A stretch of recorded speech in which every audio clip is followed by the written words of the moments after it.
હું છું પંકજ શર્મા। શરૂઆત મહત્વપૂર્ણ ખબરથી। પાટણના સિદ્ધપુર હાઈવે પર અકસ્માતના અહેવાલ આવી રહ્યા છે। કાકોશી 4 રસ્તા પાસે બસ અને ટ્રક વચ્ચે અકસ્માત થયો। અકસ્માતના સીસીટીવી સામે આવ્યા।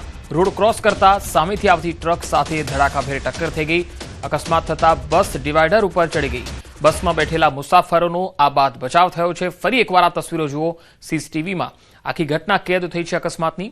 કાકોશી 4 રસ્તા પાસે બસ અને ટ્રક વચ્ચે અકસ્માત થયો।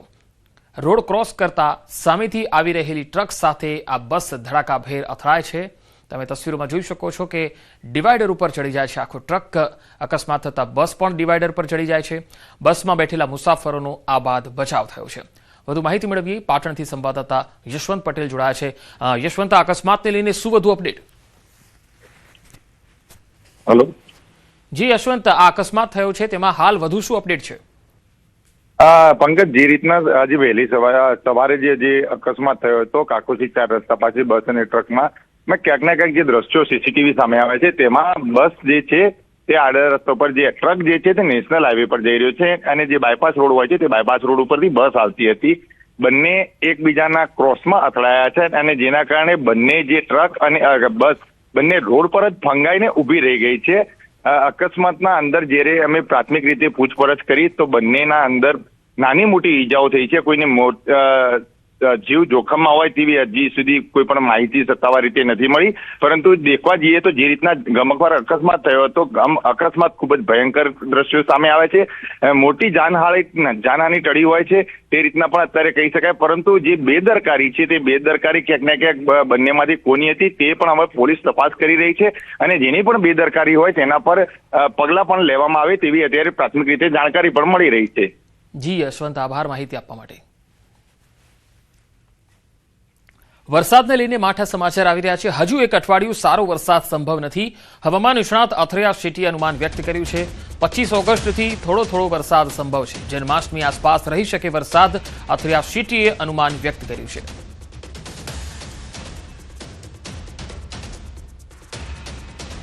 अभी ऐसा लग रहा है कि कम से कम अगले 1 हफ्ते के लिए तो ऐसी कोई खास बारिश की राउंड नहीं नजर आ रही है। लेकिन 25-26 अगस्त के बाद में धीरे धीरे हम फिर से एक और बार बारिश में बढ़ोतरी की संभावना लग रही है, ऐसा मुझे दिख रहा है। लेकिन अभी ये फिलहाल फिर भी मैं बता दूं कि एकदम एक कोई भारी राउंड या कोई बाढ़ वाला राउंड नहीं लग रहा है। लेकिन फिर भी जो अभी पूरी तरह से बारिश लगभग बंद है, उससे थोड़ी बेहतर अभी बारिश की शुरुआत हम 25-26 अगस्त के बाद में उम्मीद रख सकते हैं। ઓગસ્ટના અંતમાં થઈ શકે છે વરસાદ। આગાહીકાર જયપ્રકાશ માઢકની આગાહી। સપ્ટેમ્બરના પહેલા સપ્તાહમાં પણ સારા વરસાદની શક્યતા રહેશે।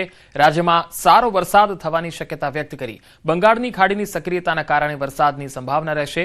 જન્માષ્ટમી અને ત્યારબાદના 3 થી 4 દિવસ સારા વરસાદની શક્યતા છે। આગાહીકાર અને જ્યોતિષશાસ્ત્રી જયપ્રકાશ માઢકના અનુમાન પ્રમાણે 23 ઓગસ્ટ સુધી રાજ્યના કેટલાક ભાગોમાં હળવાથી મધ્યમ વરસાદની સંભાવના છે। ત્યારબાદ બંગાળની ખાડીની સક્રિયતાના કારણે ઓગસ્ટના અંતિમ દિવસોમાં અને સપ્ટેમ્બરના પહેલા સપ્તાહમાં સારો વરસાદ થવાની શક્યતા છે।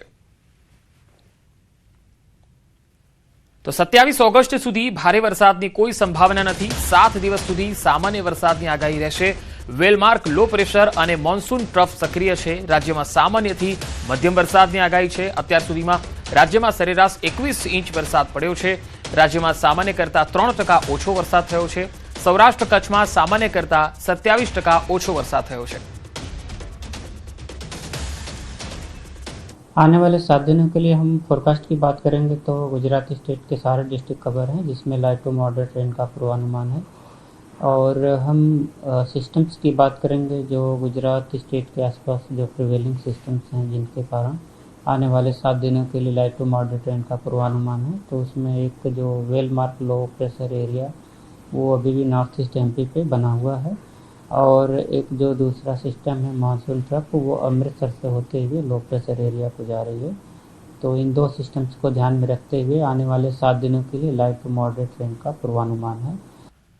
ભાવનગરમાં ડુપ્લિકેટ દારૂકાંડમાં તપાસનો ધમધમાટ શરૂ થયો છે। ઝડપાયેલા તમામ 13 આરોપીઓને કોર્ટમાં રજૂ કરાયા। આરોપીઓના રિમાન્ડ મેળવવાની તજવીજ હાથ ધરાઈ છે। 13 આરોપીઓને કડક પોલીસ બંદોબસ્ત વચ્ચે કોર્ટમાં રજૂ કરવામાં આવ્યા। આ ગંભીર ગુનાના મૂળ સુધી પહોંચવા, દારૂના સમગ્ર નેટવર્કનો પર્દાફાશ કરવા અને અન્ય સંડોવાયેલા શખ્સોની વિગતો મેળવવા માટે પોલીસ તંત્ર દ્વારા કોર્ટ સમક્ષ આરોપીઓના રિમાન્ડની માંગણી કરવામાં આવશે।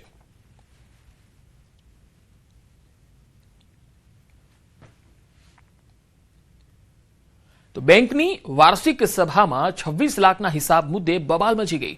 સંતોષકારક જવાબ ન મળતા સભાસદો વચ્ચે છૂટા હાથની મારામારી થઈ. સુરતના માંગરોળ તાલુકાના કોસંબાની the Kosamba mercantile cooperative bank લિમિટેડની 49મી વાર્ષિક સાધારણ સભા હંગામેદાર રહી. બેઠક ભારે હોબાળા અને હિંસક મારામારીમાં ફેરવાઈ ગઈ હતી.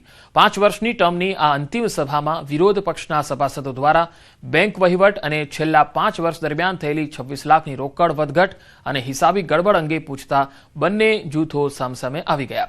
તીખા સવાલોના સત્તાધારી પક્ષ તરફથી યોગ્ય જવાબ ન મળતા બબાલ થઈ, જેના પગલે પીઢ અગ્રણીઓએ વચ્ચે પડી યુવકોને છૂટા પાડી મામલો થાળે પાડ્યો અને સભા પૂર્ણ જાહેર કરવી પડી. તાપીના છેવાડાના તાલુકાના નારણપુર ગામે જીઆઈડીસી પ્રોજેક્ટનો સ્થાનિકો દ્વારા વિરોધ કરવામાં આવી રહ્યો છે. નારણપુર ગામ સહિત આસપાસના 8 જેટલા ગામના લોકો જીઆઈડીસી પ્રોજેક્ટની મંજૂરી રદ કરવાની માંગ સાથે વ્યારા ખાતે તાપી જિલ્લા કલેક્ટરને આવેદનપત્ર આપવા પહોંચ્યા. જે દરમિયાન 8 ગામના લોકોએ વ્યારામાં રેલી યોજી જિલ્લા સેવા સદન કચેરીએ ધરણા પ્રદર્શન કર્યું અને સાથે જ સૂત્રોચ્ચાર સાથે જીઆઈડીસી પ્રોજેક્ટને રદ કરવાની પ્રબળ માંગ કરી. અગાઉ પણ ઉકાઈ ડેમના નિર્માણ સમયે સ્થાનિકો અસરગ્રસ્ત થઈ ચૂક્યા છે અને આદિવાસી લોકોએ પોતાની મહામૂલી જમીન ગુમાવી દીધી હતી. હવે જીઆઈડીસી પ્રોજેક્ટને લઈને સ્થાનિકોમાં રોષ છે. તંત્ર દ્વારા આ બાબતે કોઈ ચોક્કસ નિર્ણય લેવામાં ન આવે તો આગામી દિવસોમાં આંદોલનની ચીમકી પણ આપી છે.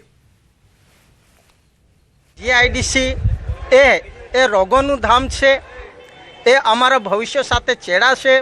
આવનાર પેઢીને અંધકારમાં લઈ જનાર એકમ છે અને અમે એનો એટલા માટે સખત વિરોધ કરીએ છીએ કે જે જગ્યામાં એ જીઆઈડીસી આવેલી છે એ જગ્યામાં જ 3 શૈક્ષણિક સંકુલો આવેલા છે. તો વિદ્યાર્થીના શિક્ષણમાં ઘણો મોટી અસર થવા રહેલી છે. વિદ્યાર્થીના જીવન સાથે આ એક સરકાર તરફથી કંપની લાવી ચેડા કરવામાં આવી રહ્યો છે. આ જીઆઈડીસી આવશે તો અમારું જમીન એ નુકસાની થશે કેમિકલના લીધે.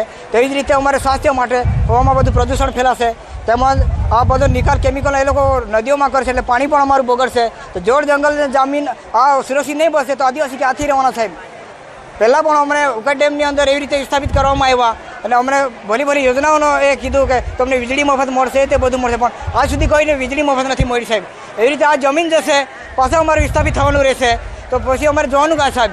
અમારું જે ભવિષ્ય છે જો બીજા એરિયાના બીજી વિસ્તારથી જો આવીને સીઆઈડી બાંધવા માટે તેઓ અધિકાર ચલાવતા હોય તો અમે નહીં ચલાવવા દઈએ, કારણ કે એ અમારી જમીન છે, અમારો હક છે અને અમે એ પ્રાકૃતિક જે સૌંદર્ય છે એને અમે નુકસાન શા માટે પહોંચાડવા દઈએ કે અમને એક સારું જીવન મળ્યું છે કે અમારું જે જમીન છે, અમારું નારણપુર ગામ એવું કહેવામાં આવશે કે એ સ્વર્ગ જેવું છે અને એ અમને એ જમીનને અમે નુકસાન પહોંચાડવા અમે માગતા નથી.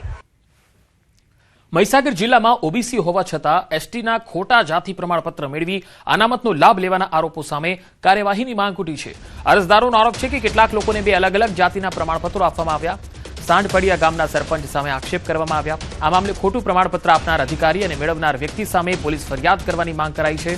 5 વર્ષ બાદ પણ અરજદારોને ન્યાય માટે અધિકારીઓની કચેરીના ધક્કા ખાવા પડી રહ્યાનો પણ આક્ષેપ છે. ગોધરા અને સંતરામપુર તાલુકા કક્ષાના અધિકારીઓ એકબીજા તરફ જવાબદારી ખસેડતા હોવાનો પણ આરોપ છે. આ મામલે હવે તપાસ કરી ખોટા પ્રમાણપત્ર રદ કરવા અને જવાબદારો સામે કાયદેસરની કાર્યવાહીની માંગ ઉઠી છે.